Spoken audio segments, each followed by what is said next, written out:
Octocopter, Sub Squid Escape, try saying that 3 times fast, is framed like a sleepy documentary, with the opening narrative introducing us to a giant octopus taking over a submarine, battling for days, and eventually ending up on the sea bottom. In order to escape certain doom, they must stick together.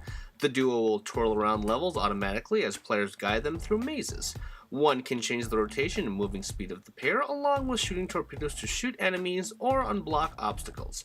Despite these action elements, Octocopter is definitely a puzzle game. The objective is to get from one side of the map to the other through somewhat endless linear tunnels without much to do other than speeding through crooked paths, which in most cases means you have to be an ace octopus sub-pilot in order to do so. Making a mistake by hitting a wall will probably mean death, as you can easily get jammed into a corner without escape. So yes, there are enemies in the game, but the biggest nemesis to this pair are the walls, pure and simple. Most of the action takes place during boss fights anyway, situated at the end of each world, which is a nice breakup of the monotony from the puzzles. Yellow crystals dot each map, but they don't seem to hold any purpose. There's not even a point counter on screen or any stations in which to spend them for upgrades. I just don't understand why they're there. The only thing that monitors progress is a timer situated below your heart count. For avid speedrunners, trying to get through a course within a given allotment of time may be rewarding, but I found its incorporation hollow. Speaking of, that's a good word to describe the overall design of Octocopter.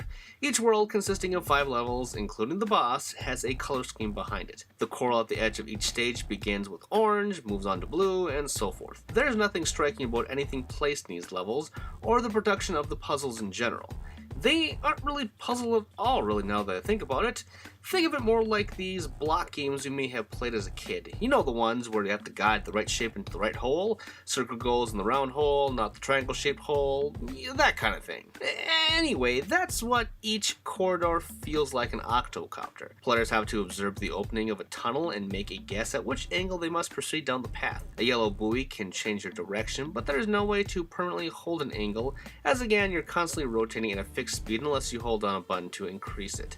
Now, if you're wrong about the position, again, death is almost certainly imminent. Death is really too punishing here, as there are no actual checkpoints in the game.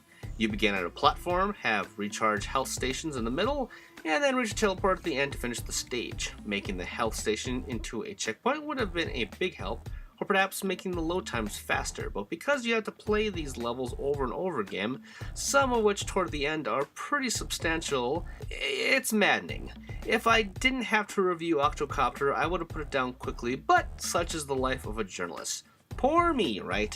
Well, it's not like the levels are technically hard to navigate either. It just takes a long time to get to the tricky parts, and it's exhausting, especially when you make it within an inch of the end. Octocopter, Sub Squid Escape, was not a fun game for me, but it's not like it's unplayable.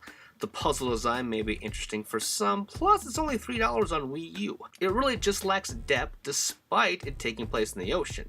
Pun intended. Checkpoints and improved load times would have made the monotony more manageable. Tax Games has a funny concept behind them, but the poor execution made it more of a boring chore to play rather than an exciting deep-sea adventure. It's not like people are clamoring to play their Wii U's, but this is just another example of why you shouldn't pick up your Wii U. Did you know that was a ReActionExaminer video? If you liked it, you should subscribe to me to keep up with everything that I'm doing. Also, if you have some other interests, like sex for example, check out Tomops, which is a comedy sex podcast thing wherein my best friend and I check out the weird and abnormal and the erotic.